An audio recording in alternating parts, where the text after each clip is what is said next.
का म्हणता पोट्टे होतं. आज आहो मी माझ्या वावरात. पाहू शकता सध्या आंब्याचं झाड आहे एवढं मोठं आणि मी इथं उभा आहे. पण चांगलंच खोल गहिराई आहे आणि पाहू शकता पहाड आणि आभाळाला चांगलं असणं चांगला पुरायला पाऊस नाही तर तो खुली बाद. दोघं जण पाहू शकता. दुसरा कुठे गेला तिकडे गेला दुसरा दिसत नाही द्यावाला होय. तर मी यवतमाळमधले येळाबाऱ्यातला. तर तुम्ही कुठच्या ते मला कमेंटमध्ये नक्की सांगा. जवळपासचे असेल तर लाईक करा सबस्क्राईब करा. सबस्क्राईब तर नक्कीच करा कारण आता मी मस्त गावाचे धबधबा सुरू होईल त्याचा ब्लॉग नक्कीच टाकणार आहोत. तर सबस्क्राईब करून ठेवता भावांनो कारण बहुत मजा येणार आहे. आणि मी आज काही टाईमपास म्हणून खतरनाक एक ब्लॉग बनवा म्हणलं लई दिवस झाले बनवला नव्हता. सध्या काही ना काही टाईमपास करत आहो. तर प्लीज मला कमेंटमध्ये नक्की सांगा तुम्ही कुठचे आहे आणि सबस्क्राईब आठवणीनं करता बाबा.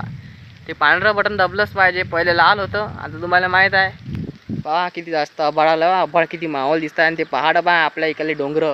तेव्हा इकडं आहे रोड तिथे कार थोड्यानं कार आली तेव्हा तिकडून जाते आता कार. बघा असं आहे. ते भेटू आपण next stop in my YouTube channel. It's Jai Hind.